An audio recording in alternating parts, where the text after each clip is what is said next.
नमस्कार साथियों।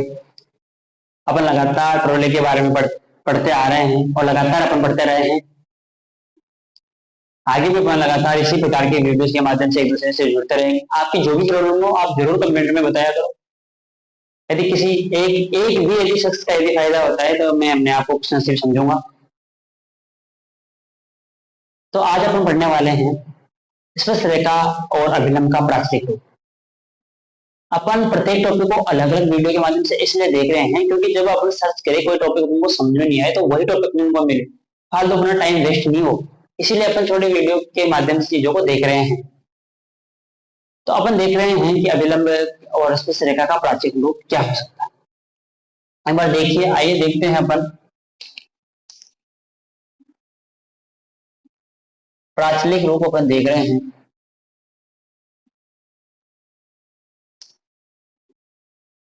स्पर्श रेखा व अभिलंब का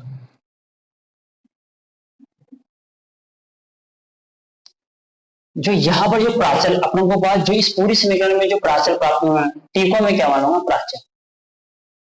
टी क्या है? प्राचल।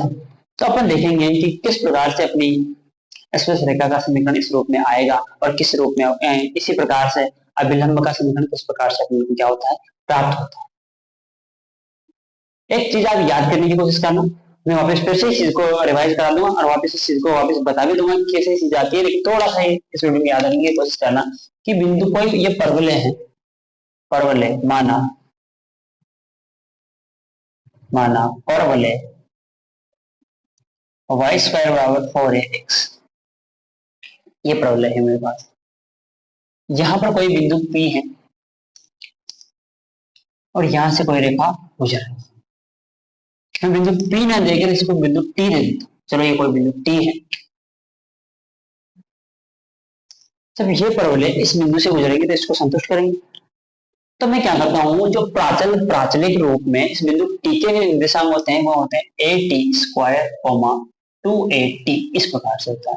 विश्वास नहीं है तो पुट करके देख लो। यदि इसको संतुष्ट कर जाते हैं तो ये कहीं ना कहीं इसी के निर्देशांक है, वरना अपन गलत कर देंगे। पुट करके देख लीजिए। चलो वाई स्क्वायर की जगह 2, यहाँ से क्या 4a स्क्वायर t स्क्वायर बराबर 4a x का AT स्क्वायर, मतलब 4a स्क्वायर t स्क्वायर बराबर 4a स्क्वायर t स्क्वायर, मतलब ये संतुष्ट कर रहा है। मतलब कहीं ना कहीं ये बिंदु T इस परवलय पर ही है।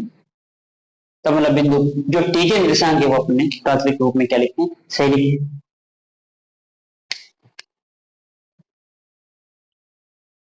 तो मैं इसको एक बार फिर से इसको बताता हूँ और चीजें अपन को वापस उसी प्रकार से देखेंगे। अपन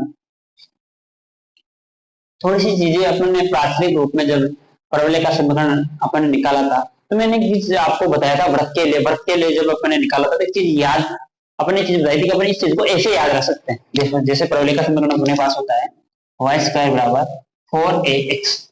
मैंने जब वर्ग पढ़ाया था ना तो मैंने कहा था कि इसकी जो कार्तीय रूप में जब इस स्पर्शी की जब अपन समीकरण निकाल देना तो एक्स स्क्वायर को तो लिखते थे x1, वाई स्क्वायर को लिखते थे y1 और 2x को लिखते थे x प्लस x1 और 2y को अपन लिखते थे y प्लस y1। ये भी बताया था कि ये आया कैसे, लेकिन अपन को इतनी झंझट नहीं करे, सीधा अपन कार्तीय फॉर्म निकाले इस परवलय की।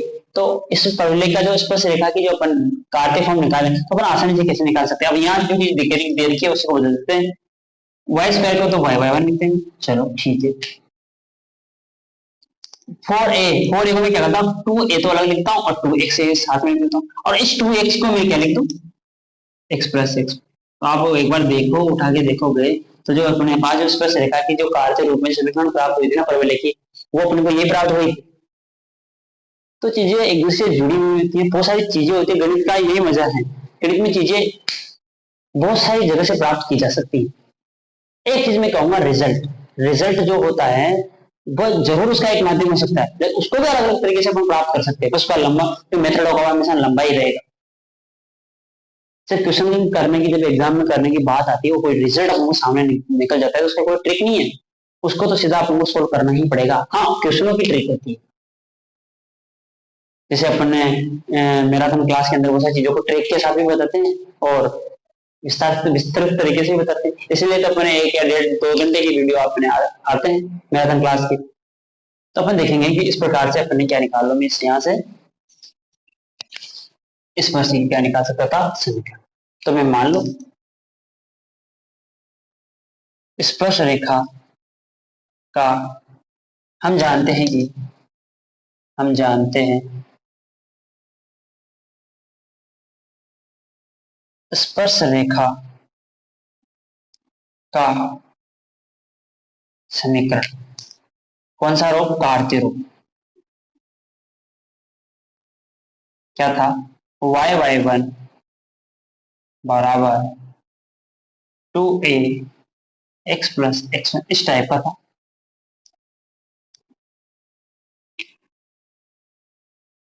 अब जब ये बिंदु यहाँ T है, इस बिंदु जो इस परवलय को कोई स्पर्श रेखा गुजर रही है और वो बिंदु T पर इस परवलय को कहीं ना कहीं टच कर रही है, तो ये T बिंदु है, इसको ये रेखा संतुष्ट करेगी, स्पर्शी है। तो मैं क्या करता हूं, x को x1 और ये y1 ही था जब कार्तीय रूप में पढ़ रहा था। कार्तीय रूप जब मैं पढ़ रहा था तो ये x1 का मान था और ये y1 का मान था। तो मैं x1 और y1 का मान ना पुट कर दूं, इस समीकरण में पुट कर देता हूं। समझो बात को, मैंने कहा कि इस बिंदु जो P था, इसको P रख लो, आप T रख लो, कुछ भी रख लो, जो बिंदु P था उसके क्वालिटी चेंज की है कि ये प्राचलिक रूप में इस बिंदु की दिशा कैसे होंगी, इस प्रकार से। जैसे अपन ने वर्ग में पढ़ा था, जब अपन ने थीटा और प्राचल लेके देखा था मैंने कि थीटा को मैं प्राचल मान लेता हूं, तो उस प्रकार से जो समीकरण मुझे प्राप्त हुई थी वहां से मैंने बताया था। आप पिछली वीडियो देखिए कि किस प्रकार से चीजें आ रही है। जब मैंने कहा था, जब इस वृत्त के लिए अपन देखा था, तो जब बिंदु P को प्राचल रूप में a cos of theta a sin of theta लिख रहा था, जबकि इसका मैंने एक बार तो x1 को y1 भी लिखा। तो इसका जैसे ही रूप बदला तो ये x1 और y1 का ही तो रूप था, x1 है और y1 का ही बदला हुआ रूप है। जैसे मैं इसको इस स्पर्श रेखा के अंदर ये मान मैं पुट करता हूं और मैं क्या देख रहा हूं, मैं स्पर्श रेखा का समीकरण ही तो निकाल रहा हूं, बस ये देख रहा हूं कि उसका रूप कौन सा होना चाहिए, प्राचलिक। और यहाँ t क्या है, प्राचल है। जैसे मैंने इस t बिंदु at² 2at मतलब x1 का मान at² और y1 का मान 2at है, मैं समीकरण में मान जैसे ही पुट करता हूं y का मान जैसे मैंने पुट किया 2aty बराबर 2ax प्लस x1 का मान कहा था।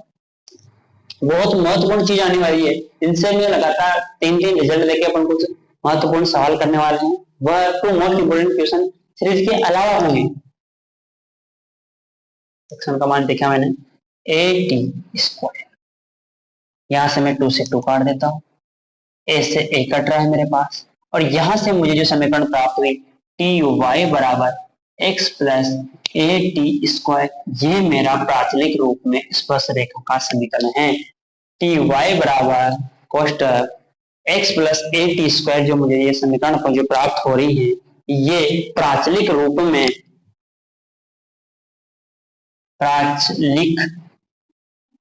रूप में स्पर्श रेखा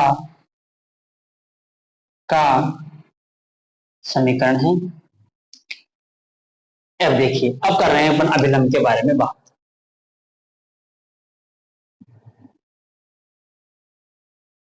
अभिलंब के बारे में अपन कहीं ना कहीं बात करते हैं, वापस उसी कार्तीय फॉर्म को यूज करते हुए अपन अभिलंब का समीकरण निकालेंगे। और अपन कार्तीय फॉर्म कैसे निकालते हैं, स्पर्श रेखा के लंबवत जो रेखा होती है वही तो अपन अभिलंब है। कार्तीय फॉर्म निकालते थे तब क्या करते थे अपन, अभिलंब के लिए अभिलंब क्या होती थी, स्पर्श रेखा के लंबवत, मतलब स्पर्श बिंदु पर स्पर्श रेखा की जो लंबवत रेखा होती है वो क्या कहलाती थी, अभिलंब कहलाती थी, उस वक्र की। अब यहाँ मैं परवलय के लिए देखूंगा, परवलय के लिए जो अभिलंब रेखा का जो मुझे समीकरण प्राप्त होगा वो कहीं न कहीं जो कार्तीय रूप में मुझे प्राप्त हुआ था, तो मैं एक बार बता दूं क्या था वो समीकरण। वो समीकरण हमको प्राप्त हुआ था तो था, अगर वापस से उसी चीज को मैं बता दूं कि कैसे अपने पास वो प्राप्त हुआ था। मैंने क्या कहा था कि अपन परवलय का अपन क्या निकाल रहे थे, परवलय से अपन एक ढाल निकाल रहे थे स्पर्श रेखा, तो वो स्पर्श रेखा की ढाल क्या प्राप्त हुई थी, dy/dx बराबर 2a/y1 प्राप्त हुई थी बिंदु P के लिए। फिर जैसे इसको अपन ने अभिलंब के लिए देखा था तो ये क्या बदल गया, तो अभिलंब उस स्पर्श रेखा के एक दूसरे स्पर्श रेखा और अभिलंब एक दूसरे के समकोण पर काट रहे थे, या फिर एक दूसरे के मध्य 90 डिग्री का कोण था। जब 90 डिग्री का कोण होता है तो जो उनकी जो ढालों का जो गुणनफल होता है वो -1 के बराबर होता है। तो जैसे मैं m1 का मान निकालूंगा तो -1/m2 का मान हो जाएगा। इसी प्रकार जब मैं इस चीज से निकालता था तो यहां से मुझे dy/dx ये स्पर्शरेखा के लिए थी, और जैसे मैं अभिलंब के लिए निकालता था तो ये बदल जाती थी y/2a के रूप में। तो इसी चीज का भी प्रयोग करते हुए इस समीकरण को निकाला रहा था। तो यहाँ से मुझे क्या प्राप्त हुई थी, y - y1 उस बिंदु P से गुजर रही थी, और क्या प्राप्त हुआ था -y1/2a x - x1 x + x1 ये प्राप्त हुई थी। y - y1 x - x1 इस प्रकार से ये समीकरण मुझे प्राप्त हुई थी अभिलंब रेखा की। मैं वापस से इसको लिखता हूँ, आपको याद आ गई होगी चीज की कहां से अपने चीज देखो। तो क्या आई थी अभिलंब रेखा की समीकरण, कार्तीय रूप में क्या प्राप्त हुई थी देखते हैं, y - y1 माइनस का y/2a x - x1 ये मुझे जो प्राप्त हुई थी ये अभिलंब रेखा का ही समीकरण था। उसका कौन सा रूप था, कार्तीय रूप था। जैसे ही मैं x1 और y1 का मान यहां से इसमें पुट करूंगा, y - y1 280 बराबर माइनस का y11 का मान जैसे लिखा हो 280/2a x माइनस x1 का मान 80 स्क्वायर y माइनस 280 बराबर 2a से 2a माइनस का t x गुणा कर दिया, माइनस माइनस क्या हो गया प्लस, और टी स्क्वायर यहाँ और एक टी यहाँ तो टी क्यूब, ये टी क्यूब हो गया। और जैसे ही मैंने माइनस के 280 को उधर भेज देता हूँ, उधर भेज दिया तो प्लस का हो जाएगा, तो माइनस का T x plus 280 plus 80 cube. और ये महत्वपूर्ण सवाल, ये महत्वपूर्ण समीकरण है, इसको याद रखने की थोड़ी सी कोशिश कर लेना, या फिर याद नहीं रख इसको तो वापस इसी से निकाल सकते हैं। एक चीज याद रखो, बिंदु बस बिंदु P याद रखना है, इसलिए कहा मैंने कि बिंदु टी को याद रख लेना बस कि 80 स्क्वायर 280 प्राथमिक रूप में उस पैरेलल का कौन सा बिंदु होगा, बिंदु T होगा, या फिर वहां बिंदु P मान लेना। वो बिंदु अपन ने निकाल लिया और ढाल रूप मुझे प्राप्त है, ढाल मुझे प्राप्त है -y/2a। इसमें समीकरण पूरी में मान रखेंगे तो अपन को ये यहाँ से तो अपन को प्राचलिक रूप में स्पर्श रेखा का समीकरण प्राप्त हो गया। और ये है प्राचलिक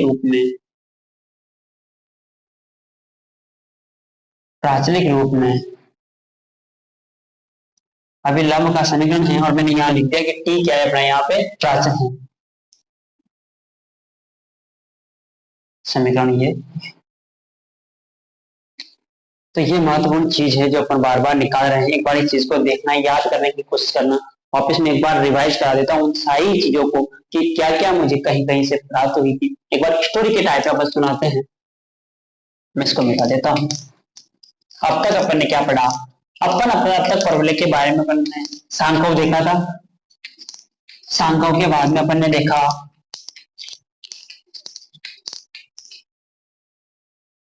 सांख्यक देखा, सांख्यों के बाद में अपन ने सांख्यों का समीकरण देखा। उसके बाद में अपन ने परवलय का समीकरण देखा, परवलय की स्पर्श रेखा देखी, या फिर मैंने इसके पहले परवलय के बिंदु के सापेक्ष स्थिति और रेखा के सापेक्ष स्थिति देखी। उसके बाद में स्पर्श रेखा मैंने देखी, स्पर्श रेखा के बाद में अपन रेखा अपन ने देखी, इनका अलग अलग रूप अपन ने देखा। एक बार मैं वापस उस चीजों को रिवाइज करवा देता हूँ कि स्पर्श रेखा का जो अपन को समीकरण प्राप्त हुई थी वो क्या प्राप्त हुई थी, y बराबर mx प्लस a अपॉन ये मुझे स्पर्श रेखा का समीकरण प्राप्त हुआ। उसका क्या कौन सा रूप था, ढाल रूप। ये क्या था, ढाल रूप था स्पर्श रेखा का। इसी को मैं कार्तीय रूप में लिखता था, y1 बराबर 2a x प्लस x1 प्राप्त हो जाता था। ये कौन सा रूप, कार्तीय रूप। और जैसे मैं इसको प्राचलिक रूप में बदलता था तो टी वाई बराबर x plus A T square ये प्राप्त हुआ था मुझे। ये कौन सा रूप है, प्राचलिक रूप। और ये सभी किसके लिए देख रहे हैं, y स्क्वायर बराबर 4ax टाइप के परवलय के लिए, y स्क्वायर बराबर 4ax टाइप के परवलय के लिए अपने चीज देख रहे हैं। ऐसे अपन अभिलंब का देखते हैं, अभिलंब का अपन देखते हैं। अभिलंब के लिए मैंने जैसे देखा था कि ढाल रूप में क्या समीकरण प्राप्त हुआ था, y बराबर mx प्लस 2am माइनस का am क्यूब, ये मुझे डायल रूप में प्राप्त हुआ था।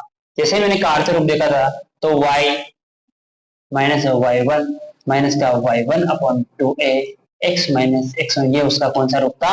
कार्य रूप था। और जैसे ही मैंने प्राथमिक रूप देखा तो क्या प्राप्त हुआ? y बराबर माइनस का t x, सॉरी y बराबर माइनस का t y plus 2at plus at square, ये मुझे भी जस्ट इसके पहले क्या हुआ था? प्राप्त हुआ है। ये चीज एक बार बार आप स्टोरी की तरह इस चीज को पढ़ने की कोशिश करेंगे। एक बार में स्पष्ट बिंदु का जो स्पष्ट बिंदु मुझे यहाँ पर प्राप्त हुआ था, वो क्या प्राप्त हुआ था? इसके लिए स्पष्ट बिंदु a upon M square comma 2a upon M, और यहाँ से अभिलंब के लिए एक पाद बिंदु, विलंब का जो पाद बिंदु मेरे को निकलने आया था x1 y1, अभिलंब का जो पाद बिंदु निकल के आया था वो निकल के आया था मेरे पास, शायद मुझे जहां तक मालूम है वो पाद बिंदु मुझे निकल के आया था at स्क्वायर कॉमा माइनस के 2a, ये शायद मुझे जहां तक लगता है जहां तक यही प्राप्त हुआ होगा।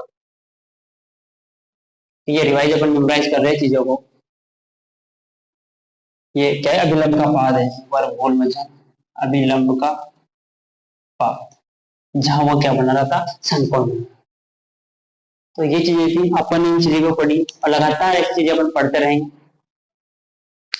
आपको अच्छा लगे तो वीडियो को अपने दोस्तों से शेयर कर सकते हो, और लगातार आपको यदि कुछ भी फायदा मिलता है तो आप जरूर लीजिए। धन्यवाद।